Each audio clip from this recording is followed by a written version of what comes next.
ઓમ શ્રી ગણેશાય નમઃ. જય શ્રી કૃષ્ણ. જય માતાજી. સંતોષી માતાનું નામ પ્રેમથી બોલો. આજે શુક્રવારે સંતોષી માતાનું વ્રત રાખવામાં આવે છે. સર્વ મનોકામના પૂરી કરનાર વ્રત કથા. એક વૃદ્ધ સ્ત્રીને 7 પુત્રો હતા. 6 કમાતા હતા, જ્યારે એક કંઈ કામ કરતો ન હતો. વૃદ્ધ સ્ત્રી બધા 6 પુત્રો માટે રસોઈ બનાવતી, તેમને ખવડાવતી અને જે બચતું તે 7મા પુત્રને આપતી. એક દિવસ તેણે તેની પત્નીને કહ્યું, "જો મારી માતા મને કેટલો પ્રેમ કરે છે." તેની પત્નીએ કહ્યું, "હા, કેમ નહીં, બધાનું હેઠું જે તમને ખવડાવે છે." આ સાંભળીને તે બોલ્યો કે એ શક્ય નથી. જ્યાં સુધી હું તેને મારી પોતાની આંખોથી ન જોઉં ત્યાં સુધી હું તેના પર વિશ્વાસ કરી શકતો નથી. તેની પત્ની હસીને બોલી, "તમે તેને જોશો ત્યારે જ વિશ્વાસ કરશો." થોડા દિવસો પછી તહેવાર આવ્યો. ઘરમાં 7 પ્રકારના ભોજન અને ચૂરમાના લાડુ તૈયાર કરવામાં આવ્યા હતા. 7મા છોકરાએ, જે કમાતો નથી, તેણે માથાનો દુખાવો હોવાનો ડોળ કર્યો અને પાતળા કપડાથી માથું ઢાંકીને રસોડામાં ગયો. તેણે પોતાના કપડાં પાછળથી બધું જોયું. 6 ભાઈઓ જમવા આવ્યા. તેણે જોયું કે તેની માતાએ તેમના માટે એક સુંદર બેઠક ગોઠવી હતી. તેણીએ વિવિધ વાનગીઓ પીરસી અને આગ્રહ કર્યા પછી તેમને પ્રેમથી ખવડાવ્યું. જ્યારે 6 ભાઈઓએ જમવાનું પૂરું કર્યું ત્યારે તેમની માતાએ તેમની થાળીમાંથી લાડુના ટુકડા ઉપાડ્યા અને એક બનાવ્યો. બચેલો ભાગ સાફ કર્યા પછી વૃદ્ધ સ્ત્રીએ તેને બૂમ પાડી, "દીકરા, 6 ભાઈઓએ જમી લીધું છે, હવે તું એકલો જ બાકી છે. ઉઠ, તું ક્યારે ખાઈશ?" એટલે તે બોલ્યો, "માં, હું ખાવા માંગતો નથી, હું હવે પરદેશ જઈ રહ્યો છું." તેની માતાએ કહ્યું, "જો તું કાલે જઈ રહ્યો છે તો આજે જ જા." તેણે કહ્યું, "હા, હું આજે જ જાઉં છું." આટલું કહીને તે ઘરની બહાર નીકળી ગયો. પ્રિય ભક્તો, જતાં જતાં તેને તેની પત્ની યાદ આવી. તે ગૌશાળામાં ગાયના છાણ થાપી રહી હતી. તે ત્યાં ગયો અને કહ્યું, "હું પરદેશ જઈ રહ્યો છું અને થોડા સમય પછી પાછો આવીશ. સંતોષથી જીવો અને તમારા ધર્મનું પાલન કરો." તેની પત્નીએ કહ્યું, "જાઓ મારા પિયું, આનંદથી જાઓ અને મારી ચિંતાઓ દૂર કરો. અમે રામ પર ભરોસો રહીશું, ભગવાન તમને મદદ કરે. તમારી યાદગીરીમાં હું ધીરજવાન રહીશ." એટલે તેનો પતિ બોલ્યો, "મારી પાસે કંઈ નથી, આ વીંટી લો અને મને તારી યાદગીરીમાં કંઈક આપ, જેને જોઈને હું તને યાદ કરી શકું." એટલે તેની પત્ની બોલી, "મારી પાસે શું છે? આ છાણથી ભરેલો હાથ છે." આટલું કહીને તેણે તેના છાણથી ભરેલા હાથથી તેના પતિના પેટ પર થાપા મારી દીધા અને પછી તેનો પતિ ત્યાંથી ચાલને નીકળ્યો. ચાલતા ચાલતા તે દૂરના દેશમાં પહોંચ્યો. ત્યાં એક શાહુકારની દુકાન હતી. તે ત્યાં ગયો અને કહ્યું, "ભાઈ, જો તમે મને નોકરી પર રાખશો તો હું ખૂબ આભાર રહેશે મારા પર." શાહુકારને એક નોકરની જરૂર હતી અને તેણે કહ્યું, "હા, હું તને નોકરી પર રાખું છું." છોકરાએ પૂછ્યું, "તમે કેટલો પગાર આપશો?" શાહુકારે કહ્યું, "જુઓ ભાઈ, તમારું કામ જોઈને પગાર મળશે." તેને શાહુકાર તરીકે નોકરી મળી. તે સવારે 8 વાગ્યાથી રાત્રે 10 વાગ્યા સુધી કામ કરતો હતો. થોડા દિવસોમાં તે દુકાનના બધા વ્યવહારો, હિસાબ અને ગ્રાહકોને માલ વેચવાનું કામ સંભાળવા લાગ્યો. શાહુકાર પાસે 7 કે 8 નોકરો હતા. તેઓ બધા આશ્ચર્યચકિત થઈ ગયા. તેઓ આશ્ચર્યચકિત થઈ ગયા કે તે આટલો હોશિયાર બની ગયો છે. વ્યાપારીએ પણ તેનું કામ જોયું અને 3 મહિનામાં તેને અડધા નફામાં ભાગીદાર બનાવ્યો. થોડા વર્ષોમાં તે એક પ્રખ્યાત ઉદ્યોગપતિ બની ગયો અને માલિકે આખો વ્યવસાય તેના પર છોડી દીધો અને તીર્થયાત્રા પર ગયો. તે સમય દરમિયાન આ બાજુ તેની પત્નીને સાસરિયામાં ખૂબ ત્રાસ આપવાનું શરૂ કર્યું. તેની સાસુ તેની પાસે ઘરના બધા કામ કરાવતી, તેને લાકડા એકઠા કરવા માટે જંગલમાં મોકલે અને તેના માટે લોટના ચારણમાંથી રોટલી બનાવી તેની માટે મૂકવામાં આવતી અને તૂટેલા નારિયેલના છીપમાં પાણી રાખવામાં આવતું. ખૂબ દુઃખ આપતા તેને સરખું ખાવા પણ નહોતા આપતા. એક દિવસ જ્યારે તે લાકડા એકઠા કરવા જતી હતી ત્યારે તેણે સંતોષી માતાનું વ્રત રાખતી ઘણી સ્ત્રીઓને જોઈ. તે ત્યાં ઊભી રહી અને વાર્તા સાંભળવા લાગી અને પૂછ્યું, "બહેનો, તમે કયા દેવતા માટે ઉપવાસ કરો છો અને આમ કરવાથી શું ફાયદો થાય છે? જો તમે મને આ વ્રતના નિયમો સમજાવો તો હું ખૂબ આભારી રહીશ." પછી એક સ્ત્રીએ કહ્યું, "બહેન, સાંભળો, આ સંતોષી માતાનું વ્રત છે. તેનું પાલન કરવાથી ગરીબીનો નાશ થાય છે અને સંતોષી માતાની કૃપાથી જે કંઈ ઈચ્છા હોય તે પૂરી થાય છે. પછી તેણે તે સ્ત્રીઓ પાસે આ વ્રતની વિધિ પૂછી અને ભક્તિમય સ્ત્રીએ કહ્યું, જુઓ બહેન, 1.25 આનાનો ચણા અને ગોળ લેવો.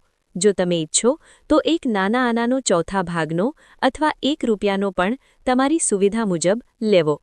બને તેટલું સવાયું લેવું. કોઈ પણ મુશ્કેલી વિના અને ભક્તિ અને પ્રેમથી શક્ય તેટલું ખરીદો. દર શુક્રવારે ચણા અને ગોળ ખરીદો. કોઈ પણ વિક્ષેપ વિના વાર્તા સાંભળો. નિયમોનું પાલન સતત કરો. જો તમને સાંભળવા માટે કોઈ ન મળે તો ઘીનો દીવો પ્રગટાવો, તેની સામે પાણીનું પાત્ર મૂકો અને વાર્તા કહો. જેટલું બની શકે તેટલું સવાયું લેવું. દરેક શુક્રવારે ઉપવાસ કરવો. નિરાહાર રહીને શુક્રવારનું વ્રત કરવું. આ ક્રમ તૂટવો ન જોઈએ. લગાતાર પાલન કરવું. જો કથા વાર્તા સાંભળવાવાળું કોઈ ન હોય તો ઘીનો દીવો પ્રગટાવો અને જળ ભરેલું પાત્ર સામે રાખવું. કથા સાંભળવી, જ્યાં સુધી કાર્ય સિદ્ધ ન થાય ત્યાં સુધી આ નિયમોનું પાલન કરવું. દરેક શુક્રવારના વ્રતમાં અને ધારેલું કાર્ય સિદ્ધ થઈ જાય ત્યારબાદ આ વ્રતનું ઉજવણું કરવું. 3 મહિનામાં સંતોષી માતા મનોકામના પૂરી કરે છે. જો કોઈના ગ્રહ નબળા પણ હોય ને તો પણ માતા સંતોષી વર્ષમાં તો કાર્ય પૂરું કરી દે છે, મનોકામના પૂરી કરી દે છે. પરંતુ કાર્ય સિદ્ધ થયા બાદ ઉજવણું જરૂર કરવું, વચ્ચે નહીં. ઉજવણામાં 2.5 શેર લોટના ખાજા, ખીર અને ચણાનું શાક બનાવવું જોઈએ. 8 છોકરાને ભોજન કરાવવું જોઈએ. બની શકે તો દેર જેઠ ભાઈબંધુના ચાલે, અને ન હોય તો આડોશ-પાડોશના પણ ચાલે. તેમને ભોજન કરાવી યથાશક્તિ દક્ષિણા આપવી. માતાના નિયમ પૂરો કરવો. તે દિવસે ઘરમાં ખાટું ન ખાવું, ખાટું ન બનાવવું. આ બધું સાંભળી વ્રતની વિધિ સાંભળી ડોસીની વહુ ત્યાંથી ચાલી નીકળી. વહુએ રસ્તામાં લાકડાના ભારાને વેચી નાખ્યું અને જે પૈસા આવ્યા તેનાથી સંતોષી માતાના વ્રતની સામગ્રી લીધી અને આગળ વધી. સામે તેણે એક મંદિર જોયું તો તેણે પૂછ્યું કોઈકને કે આ કોનું મંદિર છે? તો બધા બોલ્યા કે આ સંતોષી માતાનું મંદિર છે. આ સાંભળીને વહુ સંતોષી માના મંદિરમાં જઈ અને પગે પડી. દીન ભાવથી માતાને વિનંતી કરીને કહેવા લાગી કે હે માં, હું તો અજ્ઞાની છું, વ્રતના કોઈ પણ નિયમ નથી જાણતી. હું દુઃખી છું. હે માતા જગતજનની, મારું દુઃખ દૂર કરો. હું તમારા ચરણોમાં છું. માતા સંતોષીને દયા આવી. એક શુક્રવાર વીત્યો અને બીજા શુક્રવારે તેના પતિનો પત્ર આવ્યો અને ત્રીજા શુક્રવારે તેના પતિએ પૈસા મોકલ્યા. આ જોઈને તેના જેઠ-જેઠાણીઓ મોઢું બગાડવા લાગ્યા. છોકરાઓ મેણા ટોણા મારવા લાગ્યા કે કાકી પાસે તો પત્ર રૂપિયા પૈસા આવવા લાગ્યા, હવે કાકીની ખાતેદારી વધી જશે. તો એ બોલતી નરમ અવાજે કે પત્ર આવે કે પૈસા આવે, આપણા બધા માટે સારું છે. આમ કહીને એની આંખમાં આંસુ આવી ગયા અને પછી એ માતા સંતોષીના મંદિરે ગઈ અને ચરણોમાં પડીને રડવા લાગી અને બોલી, માં, મેં તમારી પાસે પૈસા ક્યારે માંગ્યા? મારે પૈસાનું શું કામ છે? મારે તો મારા પતિનું કામ છે. મારે પતિની જરૂર છે. મારે તો મારા પતિને જોવા છે. એટલે સંતોષીમાં પ્રસન્ન થઈને બોલ્યા, જા દીકરી, તારા પતિ તારા સ્વામી જરૂર આવશે. આ સાંભળીને તેની ખુશીનું ઠેકાણું ન રહ્યું અને ઘરે ગઈ અને ઘરે જઈને કામ કરવા લાગી. હવે સંતોષીમાં વિચાર કરવા લાગ્યા કે આ ભોળી દીકરીને મેં તો કહી દીધું કે તારો પતિ આવશે, પણ કેવી રીતે? એનો પતિ તો તેને સપનામાં યાદ નથી કરતો. લાગે છે તેને તેની પત્નીની યાદ અપાવવા માટે મારે જ જવું પડશે. આમ વિચારી માતાજીએ ડોશીમાના દીકરા પાસે જઈ સપનામાં પ્રગટ થયા અને કહેવા લાગ્યા, હે સાહુકારના દીકરા, સૂઈ રહ્યો છે કે જાગી રહ્યો છે? તે સપનામાં બોલ્યો કે માતા, હું સૂતો પણ નથી અને જાગતો પણ નથી. બોલો માતા. માં સંતોષી બોલ્યા કે તારે ઘર-બાર છે કે નહીં? આ સાંભળી તે બોલ્યો, માતા, મારે ઘર છે, પરિવાર છે, માતા છે, ભાઈ છે, પત્ની છે, બધા જ છે. માં જ સંતોષી બોલ્યા, તારી પત્ની ખૂબ દુઃખ વેઠી રહી છે, ખૂબ કષ્ટ ભોગવી રહી છે. તારા પરિવારના લોકો, તારા માતા એને દુઃખ આપી રહ્યા છે. એ તારા માટે તડપી રહી છે, તો એની સંભાળ લે. તો સાવકાર બોલ્યો, હા માતાજી, આ તો મને ખબર છે, પરંતુ જાઉં કેવી રીતે? પરદેશમાં છું, કેવી રીતે જાઉં? મને એ ખબર નથી. કેવી રીતે જાઉં? માં સંતોષી બોલ્યા, મારી વાત માન. સવારે નાહી ધોઈને સંતોષી માતાનું નામ લે, ઘીનો દીવો કર, દંડવત પ્રણામ કરીને દુકાન પર જઈને બેસી જા. તારા વેપારનું લેણદેણ ચૂકતો થઈ જશે. જમા જે માલ છે તારી પાસે એ પણ વેચાઈ જશે. સાંજ પડતા પડતા તો ધનનો ઢગલો થઈ જશે. આ કહીને માં અંતર્ધ્યાન થઈ ગયા. પછી જ્યારે બીજે દિવસે સવાર થઈ તો તે ઉઠીને નાહી ધોઈને માં સંતોષીને દંડવત પ્રણામ કરીને ઘીનો દીવો પ્રગટાવે છે અને પછી દુકાને જાય છે. થોડી જ વારમાં જેણે ઉધાર લીધું હતું એ બધા જ ઉધાર ચૂકવવા આવ્યા, પૈસા ચૂકવવા આવ્યા.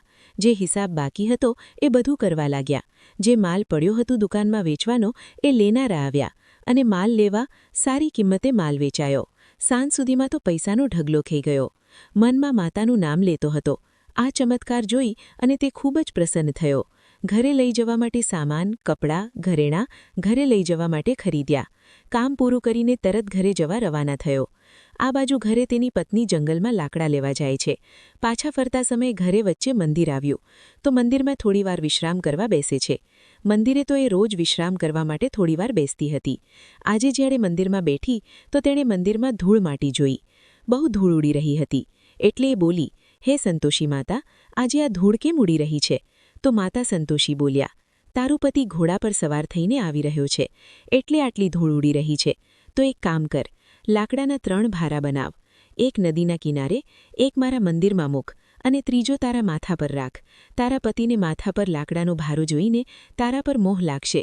તે અહીંયા રોકાશે, જમવાનું બનાવશે અને અહીં રોકાઈને ખાઈને જશે. માને મળવા જશે ત્યારે તું લાકડાનો ભારો ઉઠાવીને ચૂલામાં નાખીને જોરથી બૂમ પાડજે. અને બોલજે, લો સાસુજી, લાકડાનો ભારો લ્યો, લોટના ચારણની રોટલી આપો, નાળિયેરના છીપમાં પાણી આપો, અને આજે કોણ મહેમાન આવ્યું છે? આટલું માતાજીની વાત સાંભળીને પ્રસન્ન થઈને લાકડાના 3 ભારા બનાવ્યા. એક નદી કિનારે મૂક્યો, એક માતાજીના મંદિરમાં મૂક્યો અને ત્રીજો ભારો તેના માથે ઉઠાવીને તેના ઘરે જવા નીકળી ગઈ. એટલામાં તેનો પતિ ત્યાં આવી પહોંચ્યો. લાકડા જોઈને તે ખુશ થયો ને વિચાર્યું કે હું અહીં જ જમવાનું બનાવી ખાઈ પીને પછી જ ગામ ઘરે જઉં. આમ ત્યાં રોકાઈને તેણે ભોજન બનાવ્યું અને ખાઈ પીને આરામ કરીને ગામ જવા નીકળી ગયો. ઘરે બધાને પ્રેમથી મળ્યો. એ સમયે તેની પત્ની માથા ઉપર લાકડાનો ભારો લઈને ઉતાવળે આવી અને આંગણામાં લાકડાનો ભારો જોરથી પછાડ્યું અને મોટેથી બૂમ પાડી સાસુમાને અને બોલી, લો સાસુમા, લાકડીઓનો ભારો લ્યો, લોટના ચારણની રોટલી આપો, નાળિયેરના છીપમાં પાણી આપો, અને આજે કોણ મહેમાન આવ્યું છે? વહુની આટલી વાત સાંભળી સાસુ બહાર આવી આંગણામાં અને વહુને આપેલા કષ્ટને ભૂલાવવા માટે અને તેના દીકરાને એ વાત ખબર ન પડે કે તેની માએ તેની વહુ પર પત્ની કેટલા જુલમ કર્યા છે, કેટલું દુઃખ કષ્ટ આપ્યા છે, એટલે વહુને કહે છે કે વહુ બેટા, આવું કેમ બોલે છે? તારો માલિક જ તો આવ્યો છે. આવ બેસ, મીઠા ભાત ખા, ભોજન કર, સારા કપડાં, સારા ઘરેણાં પહેરશે.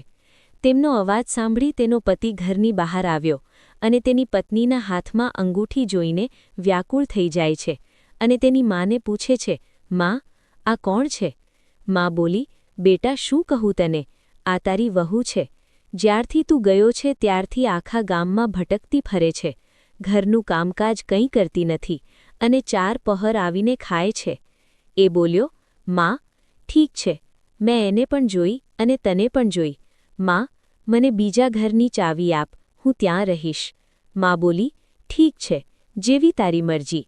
પછી તેણે બીજા ઘરની ચાવી લીધી. 3જા માળનું મકાન હતું. તે ખોલ્યું અને બધો સામાન ત્યાં ભેગો કર્યો, બધું જ વસાવ્યું. એક દિવસમાં રાજાના મહેલની જેમ ઠાઠમાઠ જમાવી દીધી. માં સંતોષીની કૃપાથી વહુ ખૂબ સુખ ભોગવવા લાગી. એટલામાં શુક્રવારનો દિવસ આવ્યો. તેણે તેના પતિને કહ્યું, હે સ્વામી, મારે સંતોષી માતાના વ્રતનું ઉજવણું કરવું છે. તેનો પતિ બોલ્યો, હા, ખુશી ખુશીથી કર.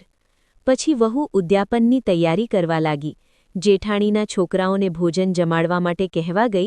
જેઠાણીએ હા તો પાડી, પણ પાછળથી તેમના છોકરાને તેને પઢાવ્યા, શિખામણ આપી કે જમતા સમયે ખાટું માંગજો, ખાટું ખાવા માંગજો, જેનાથી તેનું ઉજવણું પૂરું ન થાય. જ્યારે જેઠાણીના છોકરા ઘરે જમવા આવ્યા, ખીર અને પકવાન પેટ ભરીને ખાધા, પણ પછી કહેવા લાગ્યા કે અમને ખાટું ખાવા આપો, ખીર ખાવી અમને નથી ગમતી, ખીર ખાઈને અમને અરુચિ આવે છે, અમારે ખાટું ખાવું છે. તો વહુ બોલી, બેટા, ખાટું કોઈને ખાવા નહીં મળે, આ તો સંતોષી માતાનો પ્રસાદ છે. છોકરાઓ ઊભા થઈ ગયા અને બોલ્યા, અમને પૈસા આપો. હવે આ વહુ તો બહુ ભોળી હતી, એ તો કંઈ જાણતી ન હતી.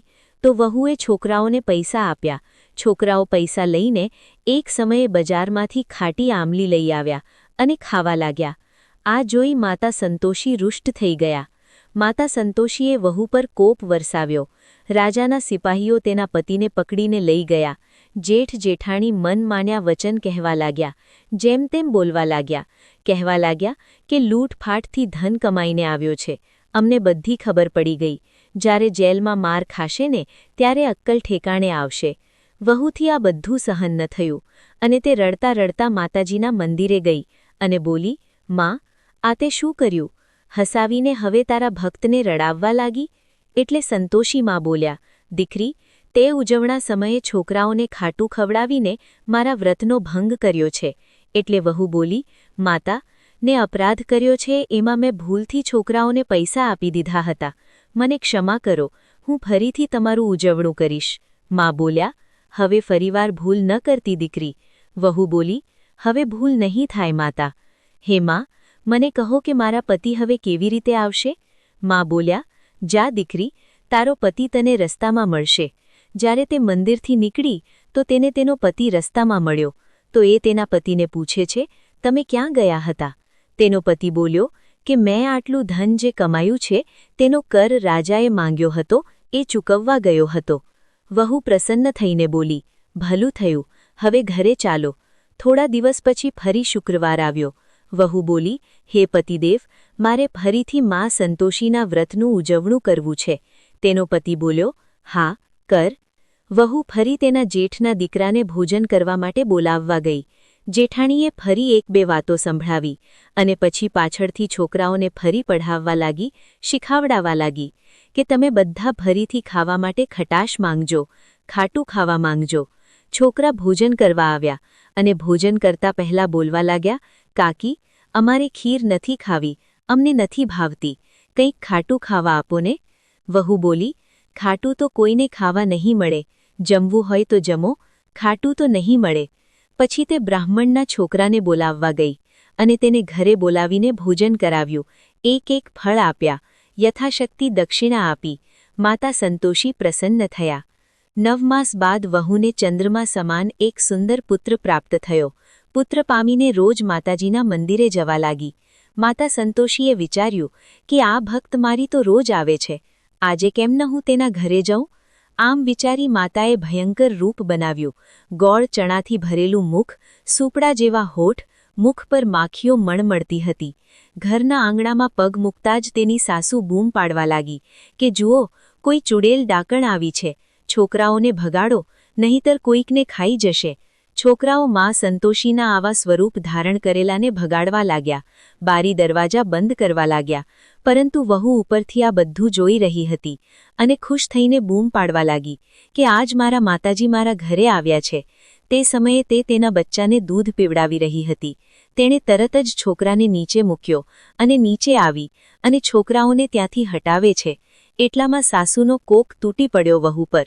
સાસુ બોલી, દૂધ પીવડાવતા છોકરાને નીચે મૂકીને ઉતાવળી થઈને અહીં આવી?